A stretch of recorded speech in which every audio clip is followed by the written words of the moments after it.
Cool, and we're live. I'll just Good. start with quick prayer. Lord, thank you for today. Thank you for this opportunity to come, fellowship, study your word together, and we just pray that your presence would be in our midst and just help us to be able to understand what we're doing and use it to have have application in our lives and in the lives that we lead with other people. Thank you, and we give you all the glory in Jesus' name. Amen. Amen. Cool. All right. Mhm. So, all right. So, yeah, I guess last unplug there was the what do you call it? A little of a interlude from discussing the Gospels and Oh yeah, talking we about took a break. talking about more relation just the relationship with God, relationship versus religion, that whole Mhm. thing. That conversation, I guess, that conversation is not ended, and it's something that we'll go back to hopefully in either this session, next session, or the session after that. Yeah, that's cool. But right today we're going back. We're just gonna go back to doing this whole thing on the Gospels again, and you know have that whole conversation about the Gospels.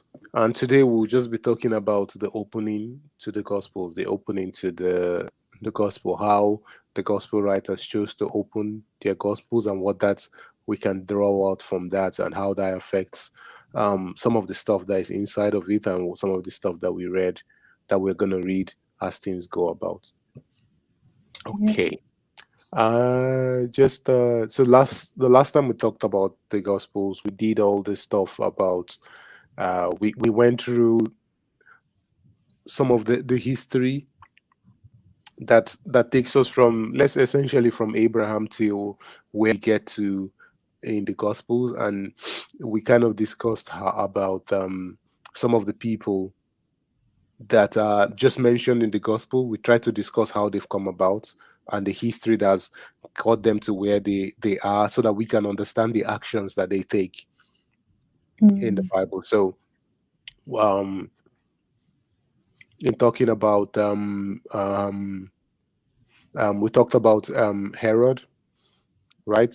And how the Herodian line came about, and just talked about some of the conflicts and the issues that they have, and the tendencies that the Herodians have, and obviously Herod, um, the first king Herod, and all the Herods mentioned in the Bible. We remember there were three different Herods mentioned in the Bible, so we kind of talked about about them, and what their what their deal was. And obviously, when we just sometimes we just read about, oh, okay, King Herod wanted to um have babies killed because he wanted to kill Jesus. And you know um we don't just shouldn't just take that as a given, like, okay, how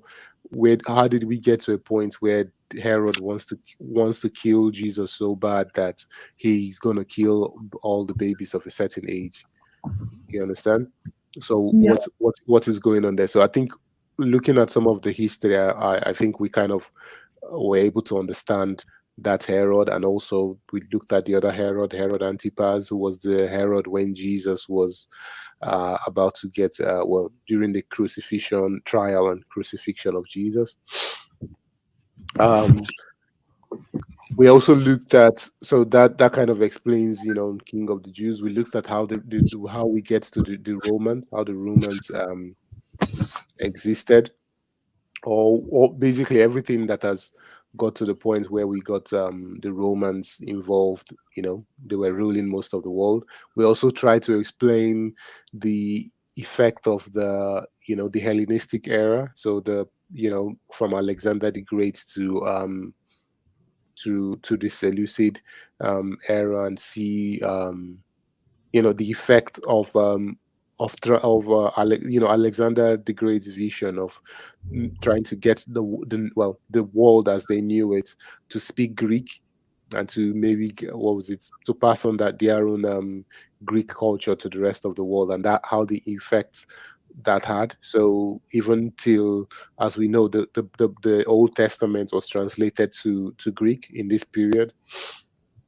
they called the Septuagint, and then this is the reason why our New Testament is the New Testament Bible is written in, essentially most of the books in there are written in Greek because of the effect of this period. So we kind of covered all of that. Okay. I don't know if there are any questions on this, on anything we talked about last time. One more thing we talked about was we also did some conversations on the Pharisees and the Sadducees. They're these two groups of people, and they had come off the. We talked about how the effect of the basically the Hellenistic and the Hasmonean era, brought to us this tension that we have between the groups called the Pharisees and the Sadducees. There's another group called the Essenes who are not so as involved inside the story of the New Testament. But so we kind of skip those guys. But we talked the Pharisees and the Sadducees, kind of talked about the if how they've come about and the tensions that they have and that they have with each other, and the tensions that they have with Jesus, and um, um, all that stuff. So, right. Any kind of questions or anything that might have come about in terms of going back to read anything, studies, blah, blah, blah, those sort of things? Not really.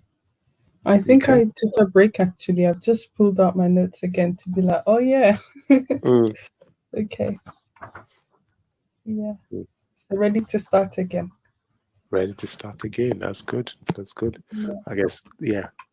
And we'll obviously start from the beginning this time around. So we kind of looked a lot about different family trees, like when so what is some of these charts are gotten from this guy from these people called Useful Chats.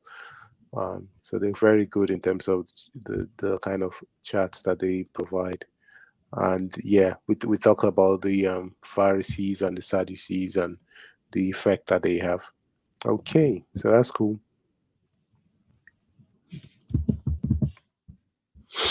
So I guess everything on this period is pretty clear, right? Yeah, Um, I think so. okay, okay. So I guess once you start reading, um, once the people start reading the Bible themselves and reading the Gospels, they'll be able to come to how will I put they'll be able to come to an understanding of who this of understanding, like when they read the stories and see the interactions that Jesus maybe has with them. They'll be able to come to an understanding of, okay, these these are these people's these are these people's, this is their thing, and this is why they have Mm, tensions with Jesus like this. And maybe those conversations that they have with Jesus might actually just uh you know pop up when you read the stories again, and you know see some of the actions that different groups and different people take in that regard. yeah. Cool. All right. Okay. So today, so I think what we skipped about was like the influence of the crowd last time. So we'll come back to that in another um time. But we just want to talk about how different gospels how they start their gospels.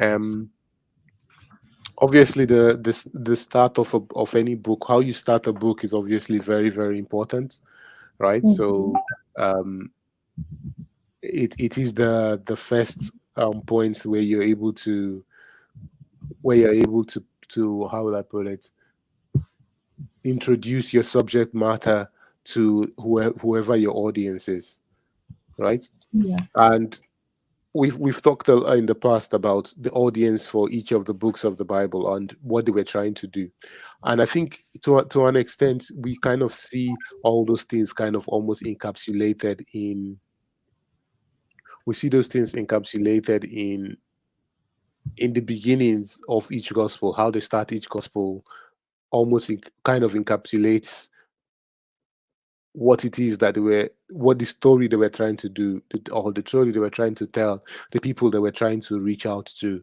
and the kind of difference in what it is they were doing and what it is that had come before.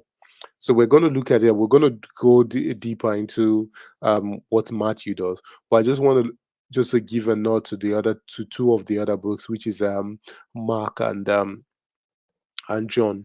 So the Mark is a very in Mark is very to the point, right? We one of the things you see in Mark is like immediately this happens and this happens and this happens and immediately Jesus did this and this. It's a gospel about doing. Now we've talked a lot before about how the book of Mark is trying to like the first half of it is trying to affirm the authority of Jesus Christ. Jesus is the Son of God. You know, it's written in a time where people were actually, or it's written to address some of the issues with people. Obviously, a lot of people dying, the lots of persecutions happening, and they were questioning, okay, all these things about Jesus, as in, I mean, is it real? Look at what we're dying, we're struggling. Like, is this real? And this book the book is also is written into that climate to try to address that and affirm the authority of Jesus. So Jesus is the Son of God, nothing nothing short of that. And um the the uh the book basically starts off with that, just to proclaim that. So the very first words of the Bible is like the beginning of the good news about Jesus, the Messiah, the Son of God. And then he goes on to quote Isaiah, as it is written in Isaiah the prophet, I will send my messenger ahead of you who will prepare your way, a voice of one calling in the wilderness, prepare the way for the Lord, make straight paths for him. So he just goes on straight into that. And throughout throughout the book of Mark, we see in different places where people just come, you have a story, and at the end of the story somebody confesses or just makes a proclamation that surely Jesus is the Son of God. So when you read Mark, you will see that happen quite a lot. You see a centurion or a Roman soldier or someone from the Roman side of things confirm, okay, this Jesus is the Son of God. You will see people who were healed confess Jesus is the Son of God. People who were possessed, and you see demons even confess Jesus is the Son of God, the Messiah. So that whole thing, exactly that whole thing, he basically, that's the way he starts out his gospel, just to put that message across. This is the good news of Jesus, the Messiah, the Son of God. And then he quotes Isaiah. um a lot of people have referred to Isaiah as like the fifth gospel, because I think of all the Old Testament books, Isaiah is the most quoted, especially in the Gospels. Isaiah is the most quoted book of the Old Testament, especially in the Gospels. So we see loads of text pulled in from Isaiah in in um, in the Gospels, especially as Mark starts off, and in the first three chapters, he already quotes Isaiah. And in the book of Luke, Isaiah is quoted a lot. In Matthew, Isaiah is quoted a lot. So that's how Mark starts his gospel. John, on the other hand, John is a very, as we've talked about, John is a very theological kind of gospel. It's very theological, and John is written with the awareness that Matthew, Mark, and Luke are already in circulation. So it's kind of written to almost tie all the knots together in a sense as well. And when we talk about the Gospels being a um theological narrative, or that, theologic um yeah, theological narrative that that uses history. Oh, so John is very heavily focused on the theological side of that. So there are narrative stories in it, but it's very heavily focused as well on the meanings of things and the theological aspect of it, trying to tell you the aim of the gospel here is just to tell you that yes, Jesus is the Son of God, and just to use all the stories in different ways, not just to present them to you, but to be able to use that to express to you that Jesus is the Messiah, Jesus is the Son of God. So we get that from the beginning. It tries to draw even harken back to how we see the openings of of Genesis. If you read Genesis in the beginning, it starts with, in the beginning God created, that whole thing. Very, very important. And John starts off like that. In the beginning was the Word, and the Word was with God, and the Word was God. He was with God in the beginning. Through him all things were made. Without him nothing was made that has been made. In him was life, and that life was the light of all mankind. The light shines in the darkness, and the darkness has not overcome it. So um yeah, so it's very theological way of starting off the gospel, trying to link Jesus back to Genesis, and saying even from the get-go, Jesus, putting talking about the divinity essentially of Jesus, and putting it there. So that's and that theme runs right through the whole Gospel of John as well, trying to, like, put out there like this divinity of Christ as well, and all in a sense trying to also tie together everything that we've read from that we've seen from the previous Gospels in this one. Okay. Any questions? Make sense? Yeah, does make sense. Cool. Okay, so now we're gonna go to a heavy hitter, the one that is the one that goes in with a very different opening, but I will kind of talk about Matthew and essentially a bit of Luke, because Luke kind of does the same thing but in a different way. So Okay. one of the things, like, it's very hard to hear people quote from Matthew chapter 1, Matthew chapter 1 all the way to 17, I guess. um because but Matthew starts his gospel out with a genealogy. This is the genealogy of Jesus the Messiah, the son of David, the son of Abraham, and he goes into a long genealogy of Jesus. Now, a lot of people, when they read Matthew, they skip they skip this genealogy, and especially a lot of more people, uh, when we read the Bible, we kind of skip the genealogies. There's loads of genealogies in all throughout the Bible. You see one in, I think there's one in Matthew 5, Matthew 10. I mean, it's Matthew 5, there, sorry. In Genesis chapter 10 has a big genealogy there. Towards the end of Genesis, there's another big genealogy, talking through Abraham's family. And as we go through the Old Testament, or the Hebrew Bible, rather, you will see a lot of genealogies in there. These things are very important, uh, I'll say, and I think they are very important for many reasons. Um, Mhm. so one of the let me see if I can put some of the reasons out in a succinct way. One of the importance of it is, like, these people, community and families are very, very important to to this world that we're trying to get a snippet into from by reading these books.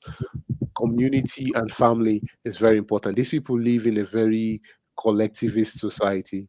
We now, modern times, we're trying to live in a more almost individualistic society. these people I live in a see. more collectivist society, and they're very willing to acknowledge, or they're very aware and acknowledge the fact that where they stand today is because of all those that have come before them, and they almost carry that with them.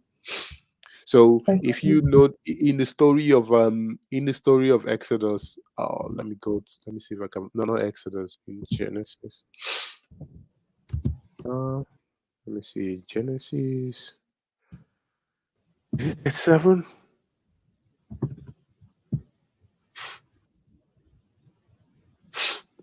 So in the story of in Genesis, so in 37, when we start the story that talks about Jacob's family and Joseph's dream, the first part of that story is like Jacob lived in the land where his father has stayed, the land of Canaan. So they had different translations to this that kind of say basically where the land where his fathers has done all the work. It's kind of like where his father has done all the work, Jacob now able to dwell there. You understand? So Okay. they are very conscious of the fact that these lineage come from them, or Mm, these people have come from them, and not just that. Even though you come from this line of people, but you're not the only one from that line of people. This mm, genealogy is not just shared, it's not just a personal genealogy, it's shared by a lot of people, right? So yeah. it is a very what's the word, it is But a very important thing for people who are very connected to their family and their community. Do you have a mm, question?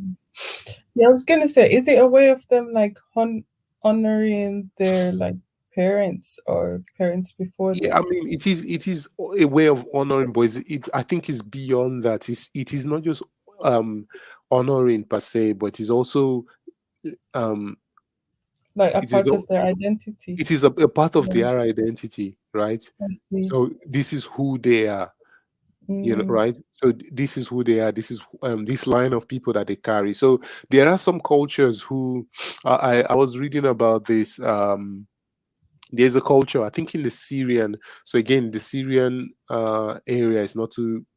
They have some similarities in culture, but I think some of the Syrians, I think some parts of that. Again, I'm not 100, but I was reading about this, and they actually carry a book that's where they have to update um, their own part of their family's history and genealogy inside the book. oh, okay. So this book gets passed down to each generation, and each generation Mm, has to add. And they had some people who were they were running away from their homes and their cities because of war and all those things that happened. And some of them, all they carried was this book. mm, The one thing that they interesting. wanted to make sure that they left that one thing they wanted to make sure that they left their home, their city, which they were running away from because of war and because of, to save their lives and all those things, was just this book that had their family history and genealogy. That was very, very important to them. So they don't Oh, just it's not it's more than a way of honoring. Is a way of just knowing of. It's just a very is a different ideology of collectivism that these people have, knowing that I'm not here by myself, I'm here because of these people that came before me, and not just because of these people that came before me, my whole community is here because of these people. And that yes. has a sense that of something that binds them together as well. You Mm, understand? So it's not just a thing of, okay, we're just doing this to honor people. It's bigger than that. It ties into who these people are as a community and as a society. So one of the important things on another is that how this ties in for us as well is that this idea of a this idea of a how will I put it? I don't want to say it in the wrong way so that I'll not be misunderstood. But this idea of just let me say this idea of just a personal relationship with God. Mm, It's not one that these people will understand. yeah, I You see that. understand? Right? It's not one they will understand. So if you read through some of the Old Testament and you and God is talking to like the Israelite or talking to someone and says, "Okay, I am the God of your forefathers. I'm the God of Abraham, the God of Isaac, Mhm. the God of Yeah. Jacob." That's a sense of saying, "Look, I have been rolling with you even before you existed Hmm. because I've been rolling with your community." Yeah. You understand? So I'm on your side. So there's no Yeah. need to doubt me because I have been for your community and your people and your family and that whole sense. So this idea of just a personal relationship with God and nothing else is not one that these people would have understood. Now, when you look at there's a tendency to misunderstand um, some of the stuff that we see in the Acts and some of Paul's writings. When Paul goes to all these places, all these Gentile communities to preach the gospel, and the misunderstanding carries on into the way people, some people, not everyone, there are a lot of people who do very amazing work in regards to this, but the way some people see mission field, just go to this place, preach the gospel over the weekend, get some people to confess that they are now following Jesus, and then you leave. Right? Hmm. That whole thing is that whole thing is not there. So when you see what Paul does and what a lot of these people did back in the day, and if you read some of the church fathers as well, is that they went back there and they basically formed communities of Christian people. So it's not just going back there to say, oh, just make your confession that now I'm a child of God, and then that's it. Off you go. You get on your Hmm. plane and you fly off back to your hometown. Right? No, that's not the point. It's going there and being and forming community, a community that lives together, a community that is dependent and that that is dependent on each other and that sort of thing, and that community essentially is now adopted into this family of Abraham, Mm. into this family that God used to bless the whole world, right? Mm. And in a sense, now this is the how will I put it? This is like if we now even stretch this a little bit up towards baptism. This is the where I think in a sense Catholic baptism is kind of different when they baptize children. So you're not getting baptized. You're getting well, how will I put it? You're getting baptized into a family. Do you understand? Wait, don't Catholics just baptize children? They baptize babies, yeah. So you is that the baptism you're talking about? So in that essence, their ideology behind it is like you're getting baptized into a family, right? You're getting Yes. baptized into a community, right? Okay. So you're now part of, so this baptism, you're now part of this Christian community, right? So we don't get to choose our family. We don't necessarily get to choose our community. So you get baptized into a community as a baby. And that's fine. Now, some people will go on the other hand, will break out and say, no, no, I want to choose what family and what community I get baptized into. So that's that argument there. But the point I see. I yeah, the point So that your I point is, yeah, make your point. yeah, the point no, the point is that it is a community thing, and is even all the way to baptism, right? Even those who were baptized were being baptized into this family, into this community, right? Okay. But your point on Catholic baptism is that Mm. when the idea of them doing it as a child is that you don't choose what community you get to be a part of. You You're well, just from a into. let's say family, you don't choose Because what I don't family. agree that children should be baptized. Is my Sorry, thing. I you don't don't. agree that children Yeah, should be baptized. that's fine. My I that's fine. I mean, that's So I'm just trying to see what your reasoning is around the it's not, example it's no, no, beyond no, it's that. not. So my, okay, I get your point. My reasoning for it is just to explain how how this community, this idea of the Christian community flows, even all the way to baptism. So sometimes now some people just get baptized and they just think, okay, I'm baptized because now I'm saved. I'm just now a child of God, or that whole thing, where there is no community, there's no element of community or family to it. Do you understand? I see. Do you understand? So the idea of like the baptism, let's say from a Catholic point of view, is that you're getting baptized and you're into a community. So Okay. if you look at the baptism of John the Baptist, he did his baptism in the River Jordan, right? Mm-hmm. Now the river, if you go back to the Old Testament, people crossed the through the River Jordan to get into the promised land. Okay. So it's kind of a reenactment of that. Like we get baptized, we leave the old things away, and we come Mm, into this new. So you get baptized, coming into the promised land. It's meant to be like that whole thing where God has this new community that God has established and put together in this place. So they kind of reenacting that in a sense. yeah. So that's why he Okay. was using the River Jordan and not any other river. You understand? Okay.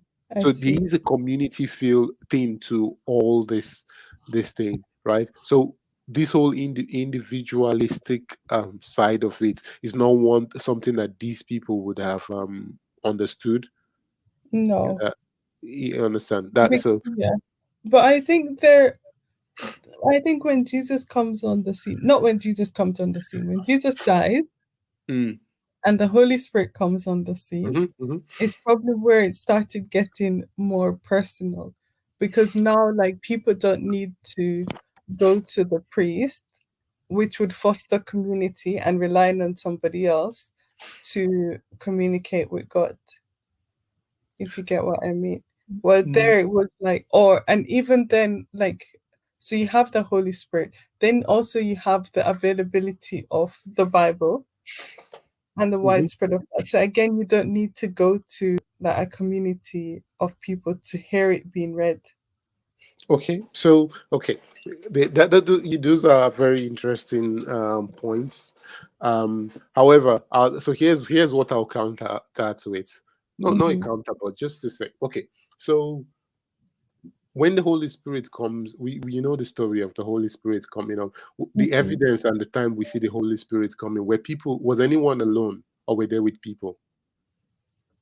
They were with people, but not always a group of people. Sometimes it's like one No, no, person. I'm talking of the first instance of we Okay, saying with the Holy people. Spirit. They were with people. Now, Yeah, what was the evidence of what they were doing? What they was were the first evidence of what of the Holy Spirit being on them?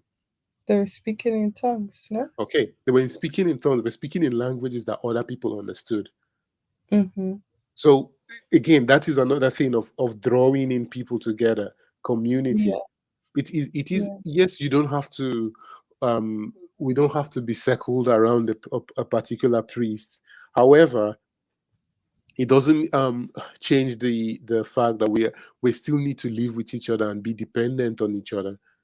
And mm, that is how we take care of this world, and that's how we kind of fulfill the mandate that God has for us, is yeah, being together in community. So yeah.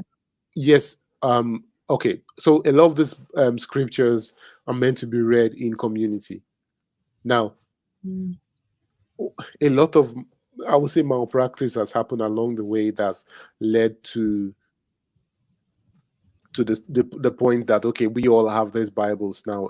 A lot of good work has done. I would say, let me say, good work. People did some, throughout the, how would I say, the Catholic period, and a lot of popes selling indulgences and doing a lot of things using the Bible to manipulate their audience, because they had access to read and interpret it.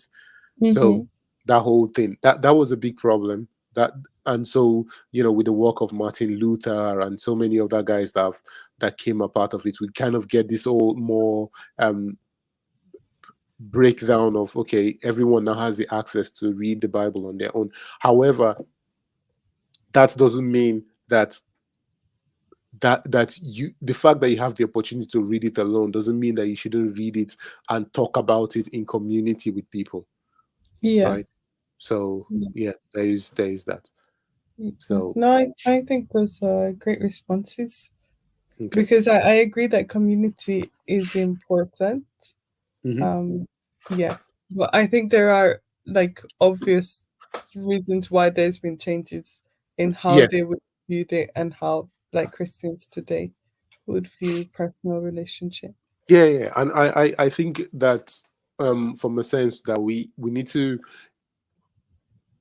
get away from that, because I don't think that is number one. I don't think that's correct. I don't think I that don't think is. it's necessarily bad. I think it just needs to be alongside Yeah, community. yeah. No, no, no. I mean, the personalism is there, and that's good and important. But I'm saying a lot of people just do just the personal. Some people Okay. just want to have Yeah, that. Oh, yeah, I have a personal relationship with God, and that's it. yeah, No, that's mm, not it. That's not doesn't make any sense. There's no such yeah. thing as just having a personal relationship with God outside of you know Community. outside of community. So the Yeah, personal is informed by the community, and the community yeah, is informed by the personal. They go yeah, together, right? So it's yeah, not one um in spite of the other. So yeah. they would not have understood that. So anyway, so that's the first part of just trying to see this. So okay, so he starts his gospel off with the genealogy of the Messiah, of Jesus the Messiah. Now, um the book of Luke. So Luke starts off a little different. So let me just go to Luke 1. So Luke is writing to an entirely different audience, and he starts, many have undertaken to draw up an account of the things that have been fulfilled among us, just as they were handed down to us by those who from the first were eyewitnesses and servants of the word. With this in mind, since I myself have carefully investigated everything from the beginning, I too decided to write an orderly account for you, most excellent Theophilus, so that you may know the certainty of the things you have been taught. So he's starting off writing about why he's writing the book, and I Mm, think we, so there's been a lot of discussion about who Theophilus is, and people have gone into the. I subscribe to the thing that this is some he's writing this. He's been commissioned by someone called Theophilus to do this investigation and write about these things, and some people, because Theophilus means lover of God in Greek, so some people say, oh, he's writing to all those who believe in Jesus Christ, but I don't necessarily subscribe to that view. But who knows which is right, which is wrong. But he writes the book of Luke and the book of Acts as a two-part work. So they are kind of written, they're kind of a two-part. So it's kind of like the Acts of Jesus Christ and then the Acts of the Apostles. yeah. So the two-part work. And he writes it on the commission of someone called Theophilus. Anyways, and Luke is he of Theophilus, obviously is not, it's a Greek name, is a Gentile audience he's writing to. He also includes it. So he goes in and tells the story, the birth narrative of John the Baptist and then Jesus Christ, which Matthew does after his genealogy. But he tells that narrative first before he goes into Jesus's baptism by John the Baptist, and then he goes into genealogy as well. Okay. Okay, so that's He that's just what. puts everything in there.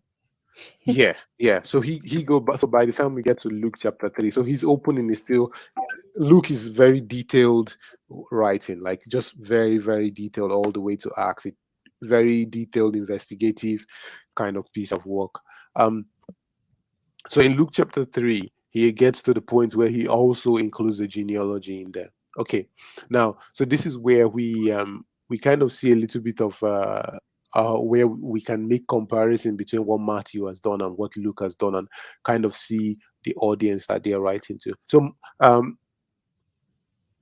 Matthew is writing to a very to a Jew, primarily a Jewish audience, but not limited to a Jewish audience. But he has primarily a Jewish audience in mind, and his genealogy, he traces it all the way to, he traces the genealogy of Jesus all the way to Abraham, Okay. right? Luke doesn't do the same. Luke traces the genealogy of Jesus all the way to Adam. I Very, see. very different. So Luke is writing to a Gentile audience. Now, for Matthew, Matthew's audience is Jewish. Abraham is the father of the Jewish of Judaism. Is the father of the Jewish religion. Is the father of the Jewish what do you call it? Not religion. The father of the Jewish culture and people, right? They Mhm. come out of Abraham, right? That's his family, right? So even we see stories in it where the story of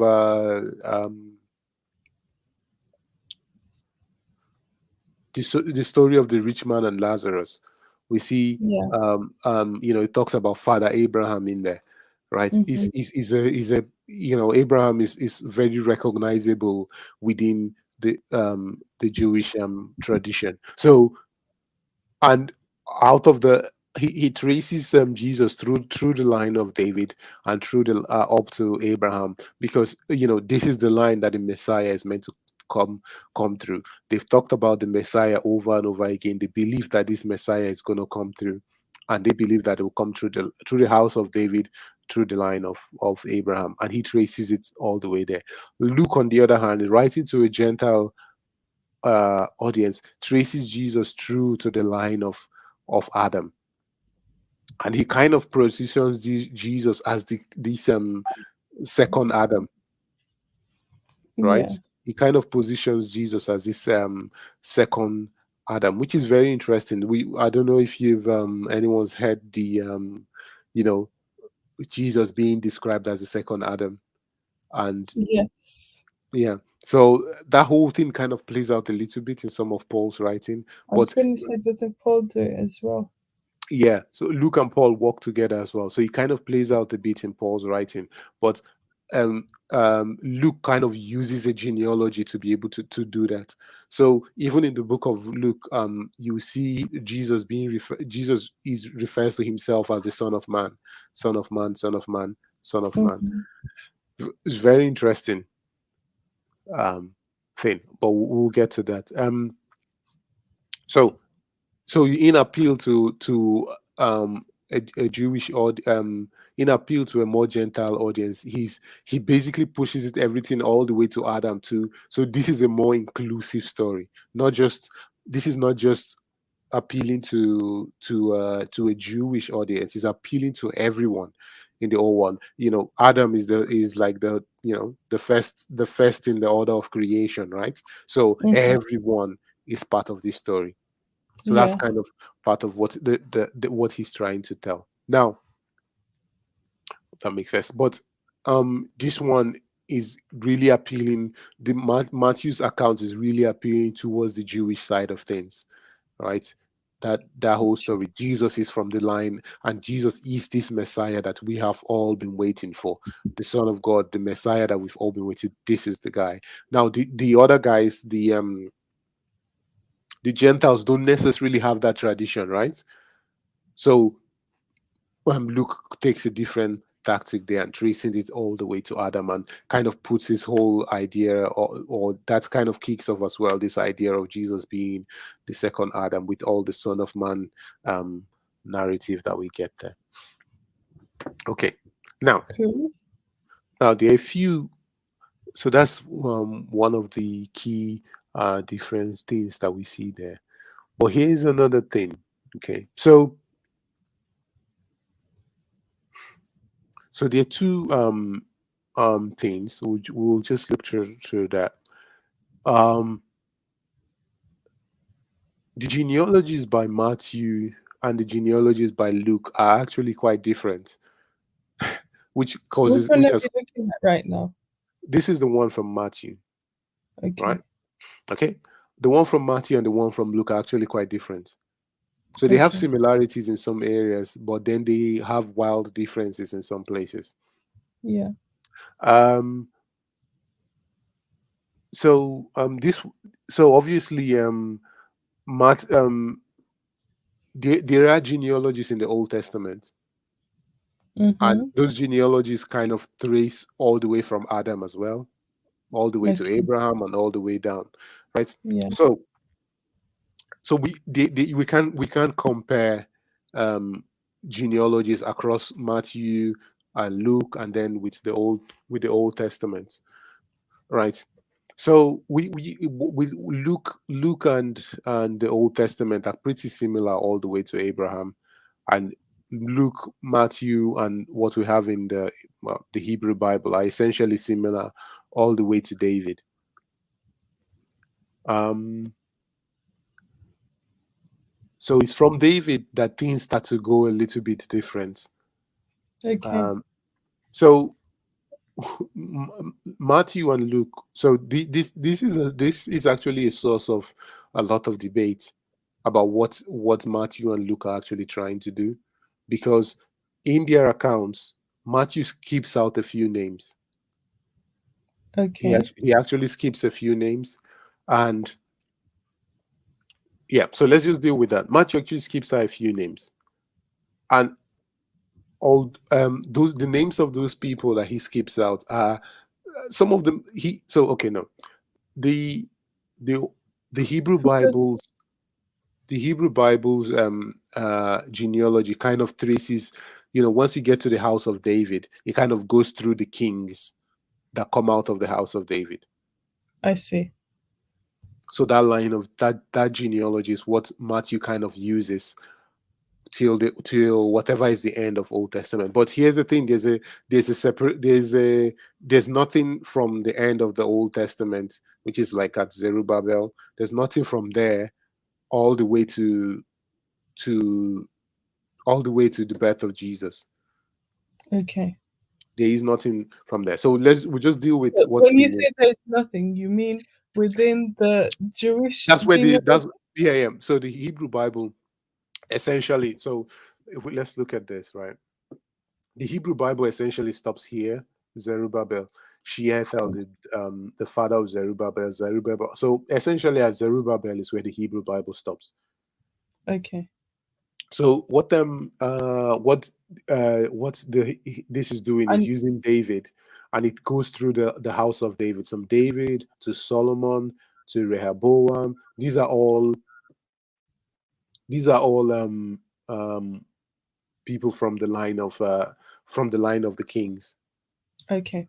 right? And Matthew does that in line with the Hebrew Bible all the Matthew way up does that to in Zerubbabel. line with the Hebrew Bible, but he misses out a few names. So he removes a few names of some really, really, really, really evil kings, right? I see. So kings like I think Ahab is one of those kings that he misses out. So some really, really evil and awful kings, he removes those guys' names and just skips them. So I think four kings he actually skips their names. Interesting. Very interesting. However, that's not to say that the people whose names he's included were necessarily clean.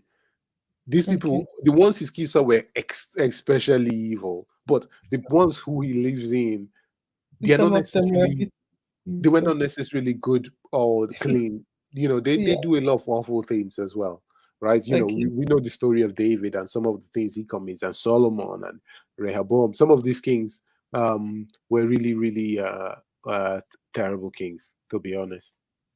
Okay. And So we he get to also Zerubbabel. Oh, sorry, uh, God. we get to sorry, we get to what? Zerubbabel. Yeah,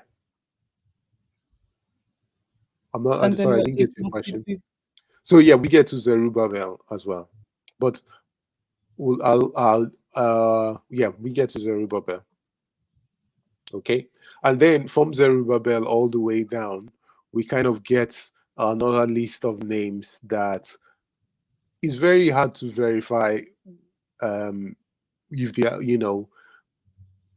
is another list from the line of David, but it's very hard to verify how they've come across, how they've come through those names I that they see. get. So we have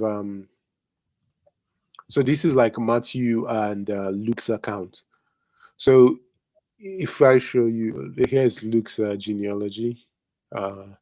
So Luke doesn't do the same thing that Matthew does. So Luke actually is similar to. Let me go back to Matthew. Luke is similar all the way to David. David, and from Mm-hmm. David he goes through the line of. Let me see. No, Jesse.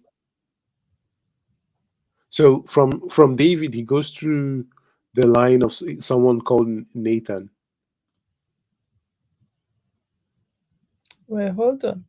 So, if you go back to David a little bit, Here, David. the son of David, the son of Jesse. Yeah, so Oh, he's going. So he's going. This is going. Not he's not going from Adam down. He's going from Joseph up. so Nathan should be the father of David, No, the son of David. huh? So the son of Mattatha, the son of Nathan, the son of David, the I son of see. Jesse. Okay. So he's going the other way. You're right. So So David he goes. had a So sorry. so David had a son called Nathan. Essentially, yeah, that's what he's saying. So he's one of the other obscure kids called Nathan that we don't really that's not featured heavily in the old and the Hebrew Bible. He goes through that line, while um Matthew on his own, Goes to Solomon. he goes through Solomon, and through Solomon he goes through the official line of Hebrew kings. So it's easy Mm-hmm. for us to verify those and just compare them with what is in the Old Testament Okay. or Hebrew Bible. I keep saying Old Testament. All right. Okay. And then when they get to both of them, he still ends up in Zerubbabel, anyways. So uh, Luke still ends up in Zerubbabel and Shealtiel.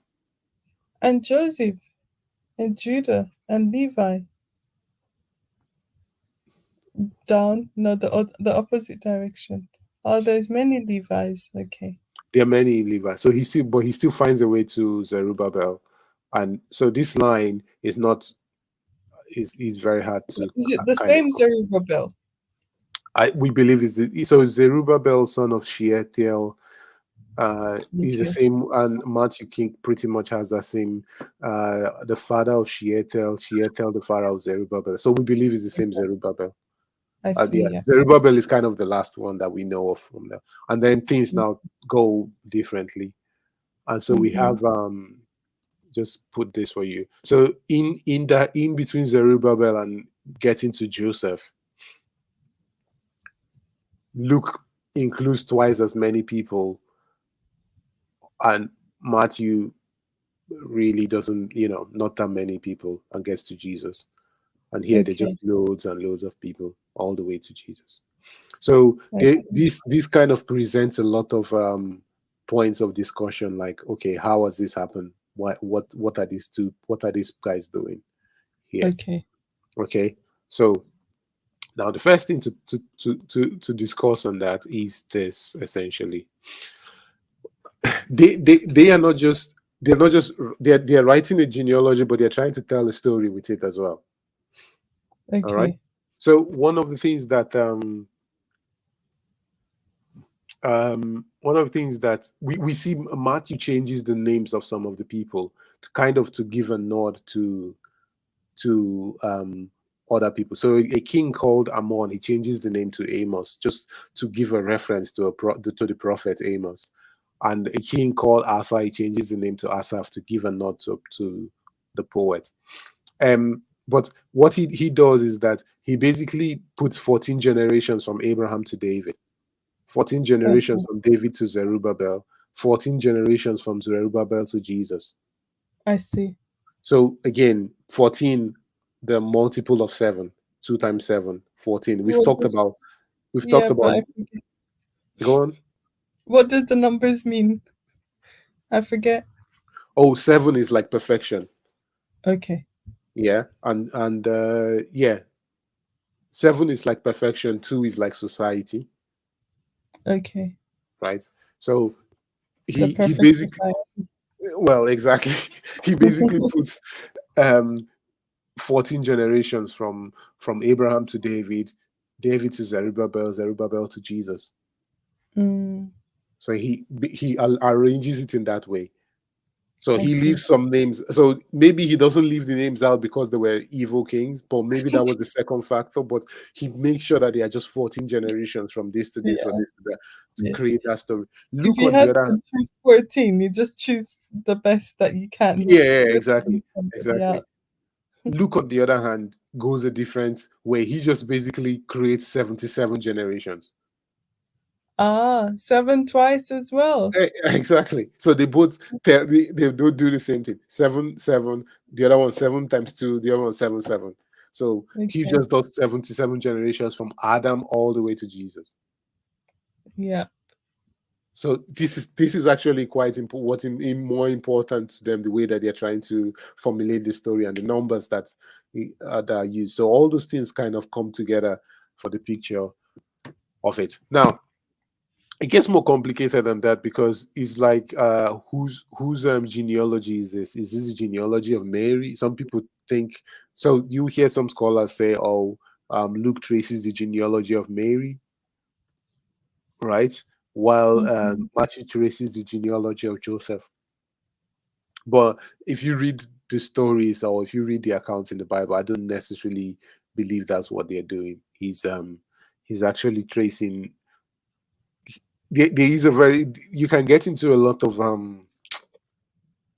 like a big sinkhole in like, okay, whose genealogy is he trying to trace at this point? Is it Matthew? And people have so many stories and different points on why we have the accounts of the differences. So I don't know. I don't necessarily want to get into that, but Mm, it's something that you can go read up on and just see which of the theories like matter to you. For me, I don't necessarily feel like the differences between the two, how that whether that affects it doesn't really what affect they're much trying for to me. do. Yeah. Yeah, because I think they're trying to use it to tell us a different kind of story in a Okay. sense. I see. Okay, so let's go back to we go back to Matthew and then just see one of the aspects of his story that he's trying to tell. Now, for a lot of people reading this, this is the source of this is like a uh, what I call it. I don't know. This is like a source of a perfect Mother's Day sermon. Oh yeah, because he mentions the women, Exactly. He mentions women in it. He but People don't mention women. Genealogies don't have women in it. It's usually yeah. this person, son of this or father of this. It's usually the man's story that is being told. Typically, Yeah. that's what happens. And when you But read these most, women are interesting women as well, no? they're Very. interested in different ways, and I guess a lot of people have different ways they can take these women that he mentions and how Mm, what you want to take from there. But I think it's very important in terms of highlighting what the gospel stories that he want the story that he wants to tell. So okay. again, the women he mentions, so we can see the women. Him obviously, there's Mary, who is very important in the story, and Mhm. then we'll start from the top. We see here he says Uriah's wife Yeah. rather than saying Bathsheba. He says Uriah's wife. I think that's actually quite important.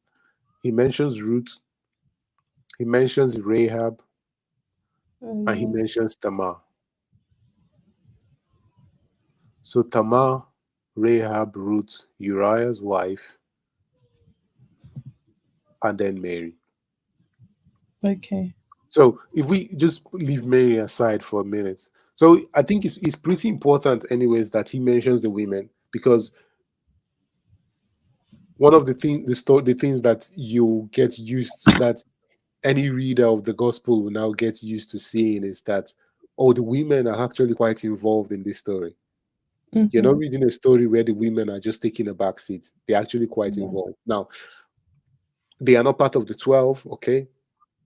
but they're actually quite involved and they're actually quite influential and they actually made important in the story, right? So at the when we come to the tomb, and when the first people to realize that, or the first people who have to bear witness of the resurrection of Jesus, or Jesus not being in the tomb, or the body of Jesus not being in the tomb anymore, is the women, right? Mm-hmm.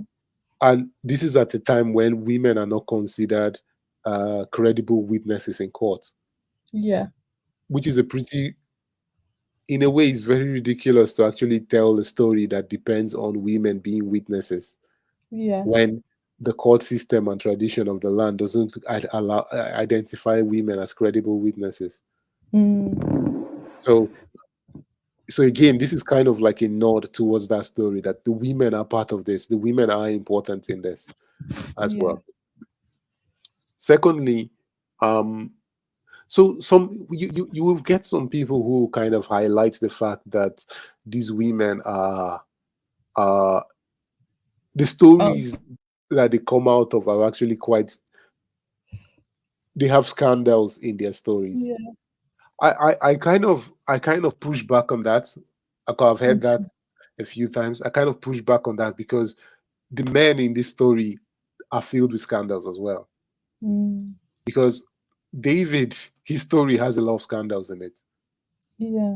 Solomon's story has a lot of scandal in it. And Rehoboam and most of these kings here, their stories have scandals in it. Mm. So I've heard the scandals and also their bravery and determination.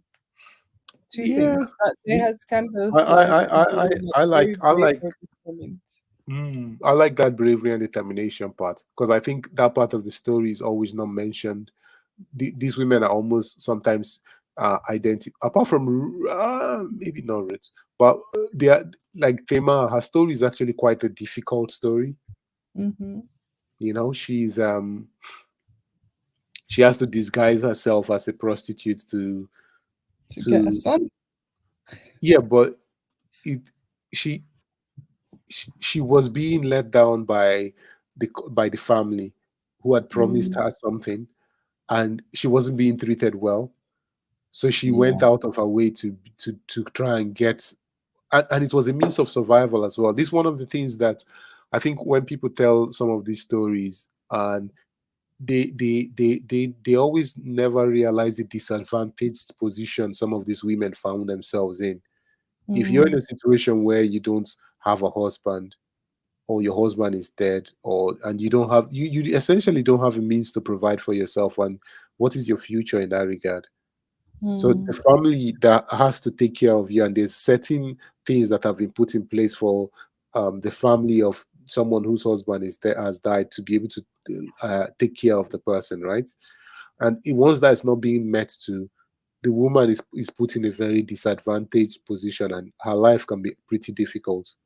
So she had to go out of her way to be able to try and take care of herself and get what was promised her. So so Tamar, even in the story of Tamar, she's been Judah, who's actually quite guilty of doing the wrong things there. He basically says that she has been found to be more, what did he say, more faithful in her ways, or more upright in her ways Oh than yeah, when he found out who yeah, she was. Yeah, yeah, than himself, no? He said yeah, than himself. yeah. Yeah. So that's Tamar. Rahab Mm. is unfortunately always regarded as a prostitute. Mm. I think her story is much bigger and deeper than that. But Mm. and then Ruth is always, she's always being used in this marriage narrative. I think, Yeah.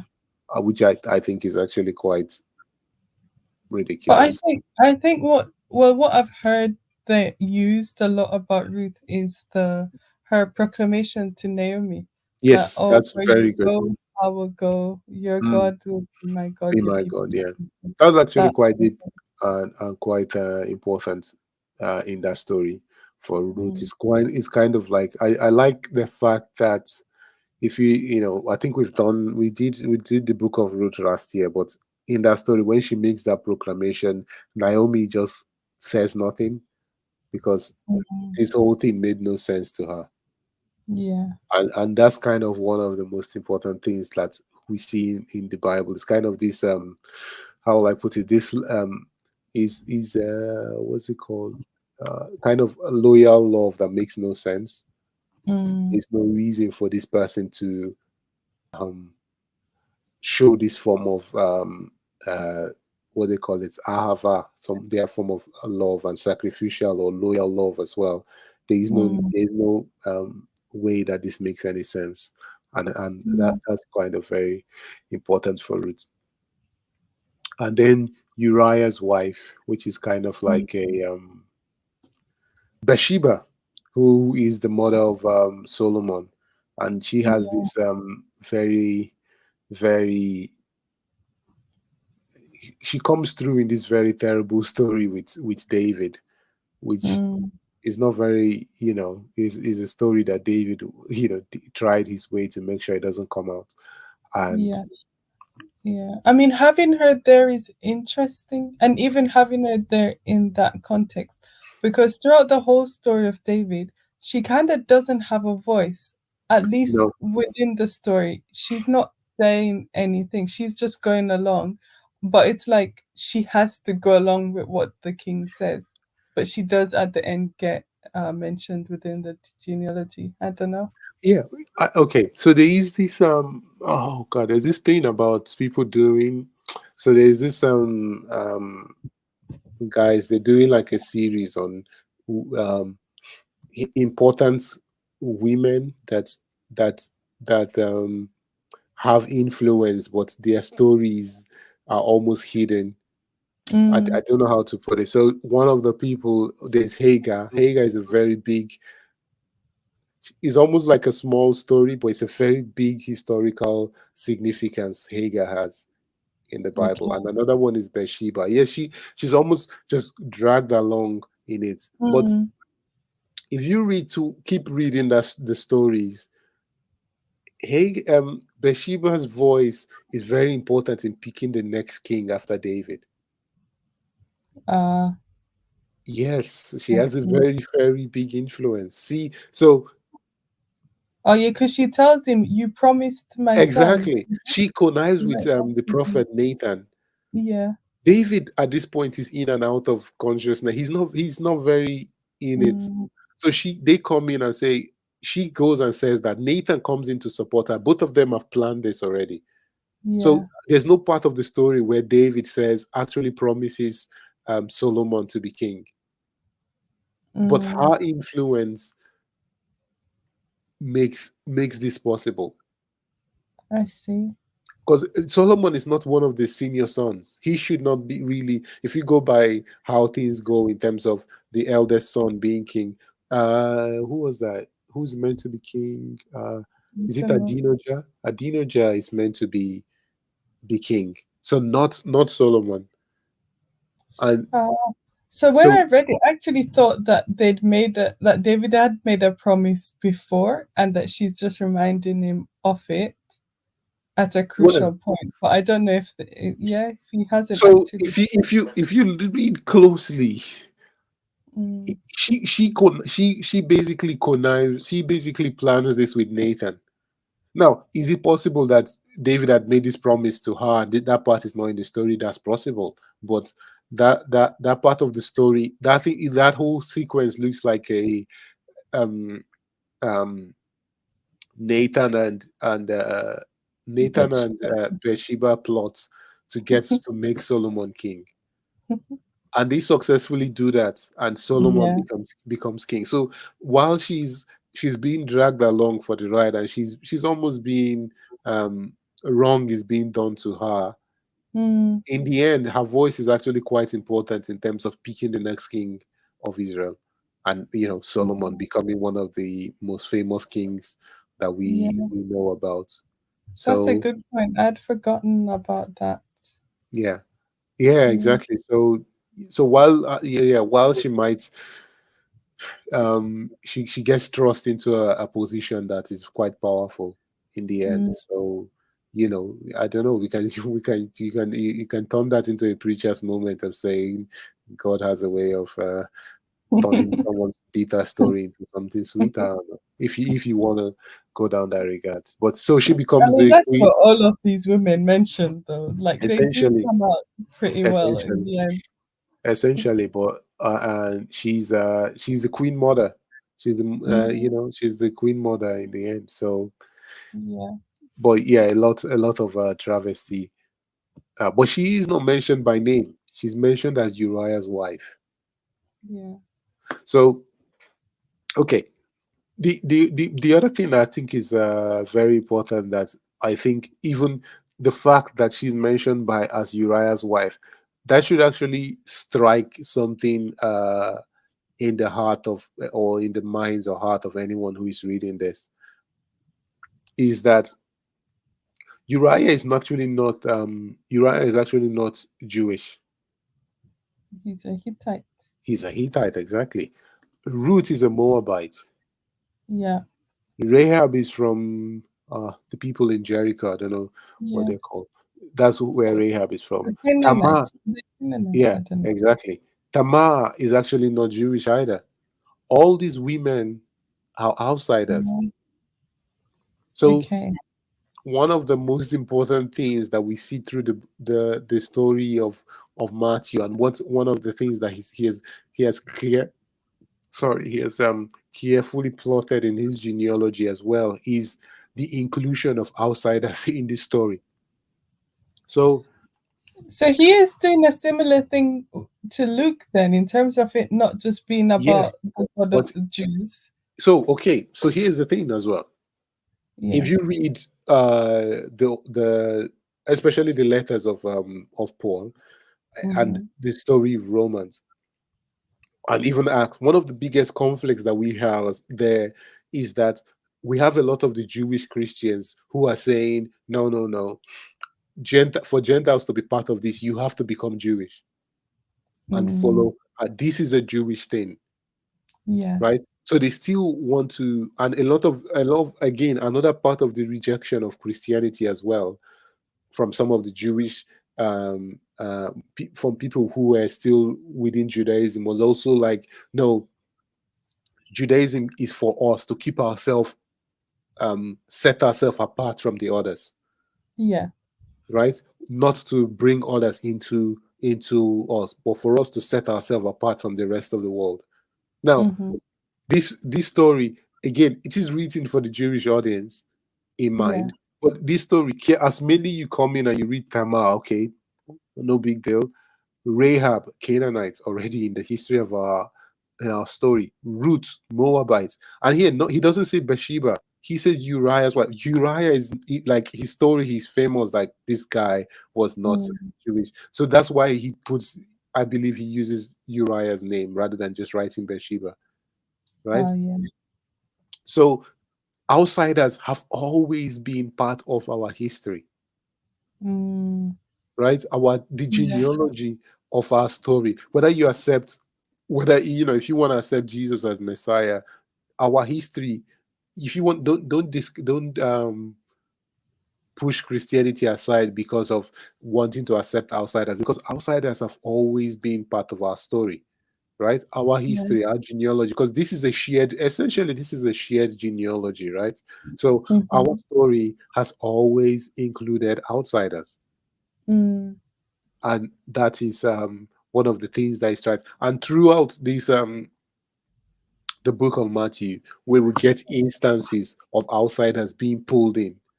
yeah. So one of the Mm, biggest parts of Christianity, of the book of Matthew and the Gospels as a whole, is the story of people who are pushed to the outside, pushed to the fringes of society, pushed to the outside, the people being pulled in to the center. mm, And that's a very important part of Christianity. And again, the book of Matthew even ends with a message to go out and bring people into this yeah. family of God, right? So that's a very important bit, and all that is just from the way he writes this genealogy. And a lot of people will it will I guess people of that the people of that mind, it will strike them immediately. They read this genealogy to be able to see the stories um, that he's trying to tell. Mm. Yeah, that's very clever how he's done it. Yeah, yeah. So they always try to tell stories with the genealogies. They don't just Mm. put genealogies. They always try to use it to tell a story. That's interesting. Okay. Because, like, he goes through the lines of the kings, Hmm. like, oh, Jesus is from like a king. Does he go through like, other, I don't know, other genealogies, like he's a priest or he's, I don't know. Do the other sections make any? No, because okay, so the thing is like the priest the Messiah is meant to come from the line of David. Mhm. The priestly line and the priestly line and the line of the kings are actually quite different. Okay. So if Jesus came, if he put included a priestly order in there, then he Yeah, will not be from the house of David anymore, I because these are see. actually quite distinct. Okay, I Yeah. see. So so for us, I mean the difference in between. So when the difference we're in from Zerubbabel all the way to Jesus, I suppose that's where I don't know if the people the first people to read this, whether they would have been more conversant with these names and these Mm, people, and know those genealogy. I feel that there is a lot that's been lost, but I don't feel like they would just put these names in there without them meaning something to those who read them. I see. Yeah. So while it's much more difficult for us now, I think that yes. Now there are some people who tell you that they just made these names up and just put them in there to fit into this what they were trying to do. I do.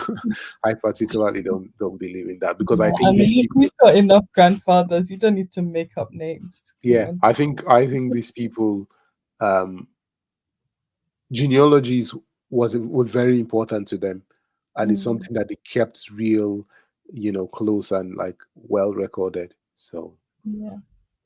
yeah, cool. Um, and yeah, we've covered this and this four women, and obviously he also mentions Mary in it, who is I believe she's probably going to have been a very important source of some of the stories, especially the birth narrative that we have in Jesus. Yeah. Yeah, a very important character that I think we often overlook. Mary, she's Yeah. a she's a very important character. I think we often overlook because she's she accepts to do this thing, which is very difficult, Mm, and yeah. also I think can't remember which of the is it uh uh the story tells us a lot, tells us about Joseph as well, because Joseph also plays his part in willing to be walked with. If Yeah. you see what I mean. So obviously, when he finds out about um, Mary being pregnant, and then he hears he has a dream, and he's being told, "Look, this child is that Mary is carrying."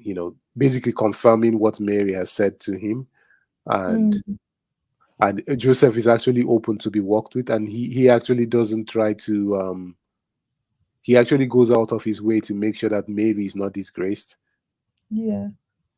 and that whole thing and protection that he tries to put on top of her, and making sure Mm, that she doesn't uh um just send her away, and um is actually quite helpful in the story. But I suppose people still talk, and obviously you can see chatter of some of the rumors that have been going around when you read the story and you see Jesus being referred to as Mary's son. really? Yes, in one of the things, Jesus is referred to as Mary's son. Okay. they refer to you by your father, Yeah. not your mother. So when they refer to you by your mother, they are basically Your father is not your insinuating father. insinuating something. You understand? Yeah. It's See? a very patriarchal society. So you see chatter, yeah, so the chatter still happens, but at least I think Joseph does quite a good job in trying to um play his part as after Yeah. the Holy Spirit has appeared to him in a dream. So yeah, those are the openings of these gospels. They're quite interesting. They kind of tell us quite a bit. I think we've only managed to scratch some of the stories or some of the things that are included inside of it. There's the numerology, numbers, through the lines and everything. So it's Yeah. actually quite interesting. And yeah, and yeah. So I suppose in the end we have to, one of the things that we can see even from Luke and from Matthew is that this at the end of the day, this gospel is not just for one set of people; it's for everyone. Yeah. In their own different way, they talk about bringing everyone in and everyone being part of this family of God. And yeah, there is a whole community feel and aspect to this. So yeah. I think, yeah, that kind of covers all that we needed to do today. Um, I don't know if there are any questions or anything that we need to go through. No. I think I've followed everything.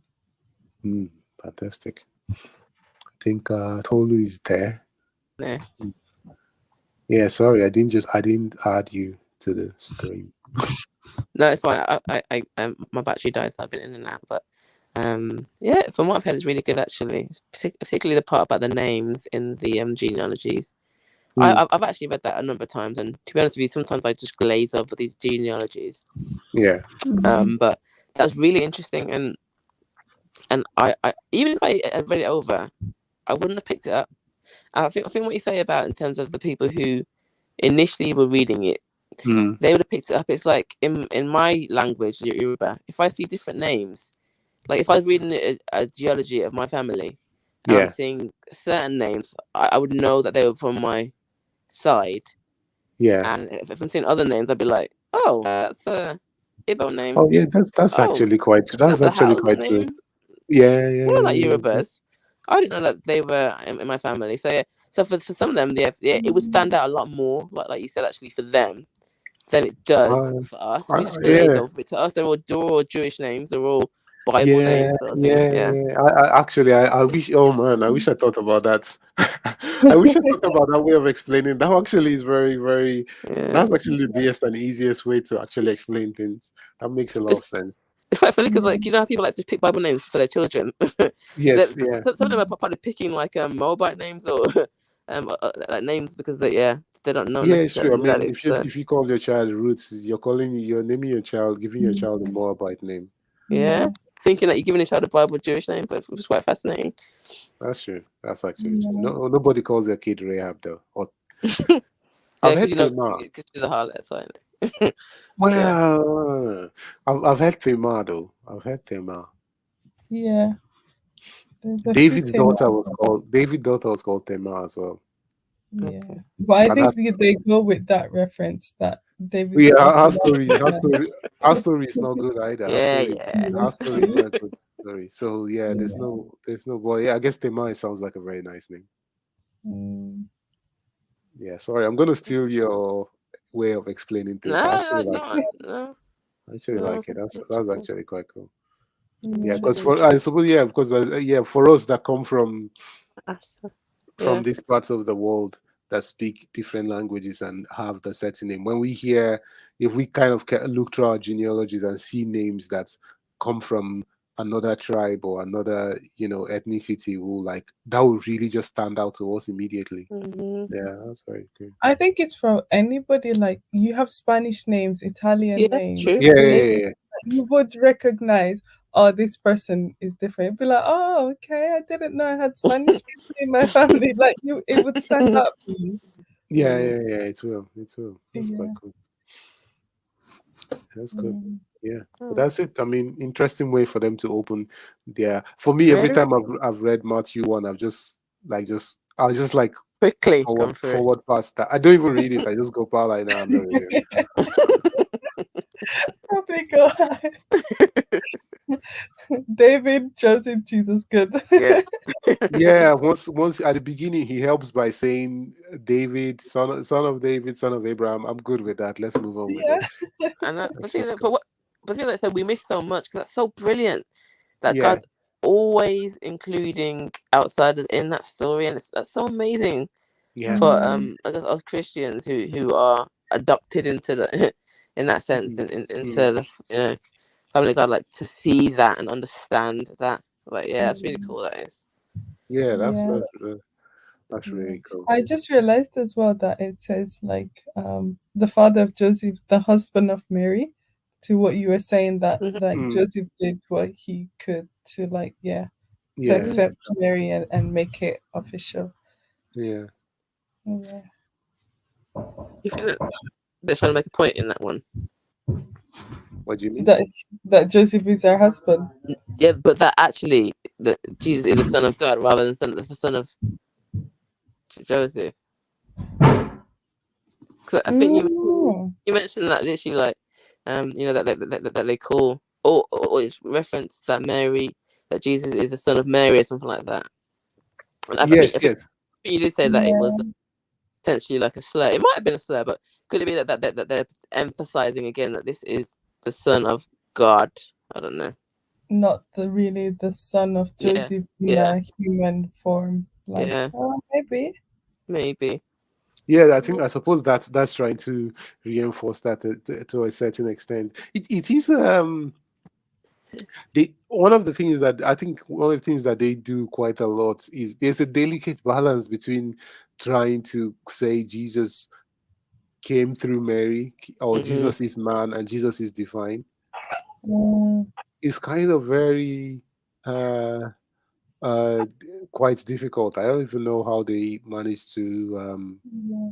Mm, I've how only they really like read through Mark since we started this Have you finished looking it? at Gospels. No, Okay.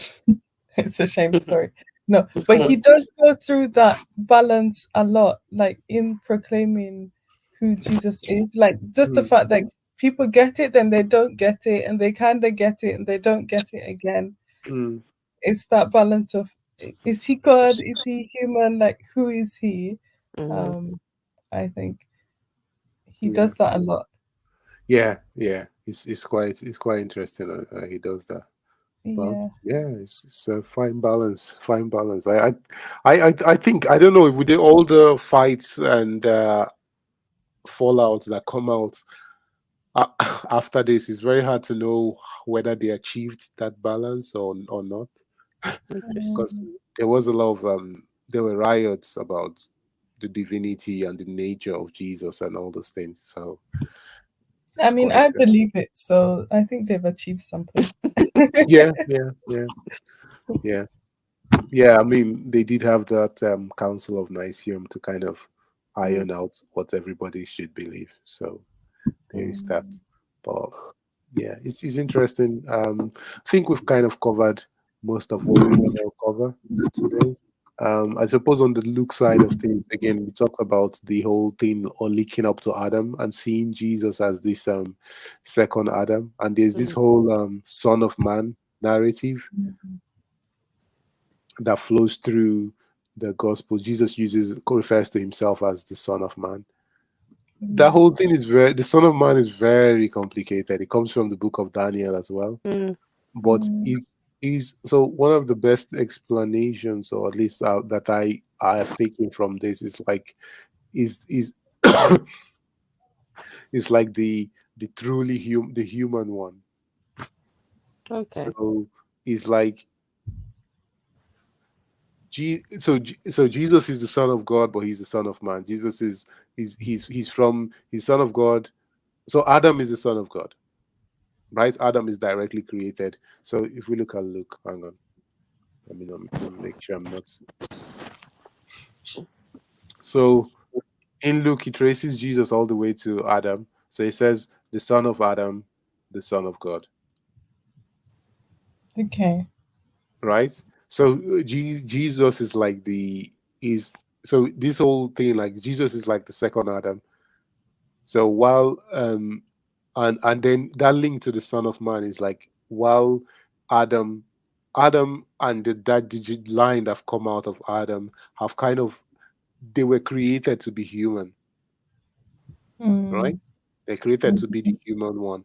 But Jesus is the one that truly lived the way humans are meant to live. Interesting. That's the Yeah. whole link of Son of Man, Son of God, second Adam. So he's the second, he's the one that's come to show us how to actually be human, how humans are meant, the way God wanted humans to actually be. Yeah. Jesus does that. So making him kind of like the second Adam. Yeah. Yeah. Cool. Yep. Cool. Okay. I guess that's it for this week. And in 2 weeks' time, we'll decide whether we're gonna go. We might, depending on situation, we'll either continue do one more. I think we got one more. Probably got one more on the Gospels, and then we'll go back to talking about relationship and religion and all How those do you things that relate come out to of God? that. Religiously, Yeah. or is it a true relationship? Yeah. Fantastic. Okay, I'm just going to close in prayer. Lord, thank you for today. Thank you for all we've been able to read and discuss. Thank you for your word. We just give you all glory and adoration. Help us to be able to use this to apply to our lives, and just to be able to live in that understanding that none of us are outsiders in your kingdom. All of us you've always had all of us in mind. And even as we extend that to others, no matter how much society has put them on the outside, we can always bring them into the center the way that you've done for all of us, and you've always done throughout history. Give you all the glory, honor, adoration in Jesus' name. Amen. Amen. Cool. Fantastic. Right. Have a good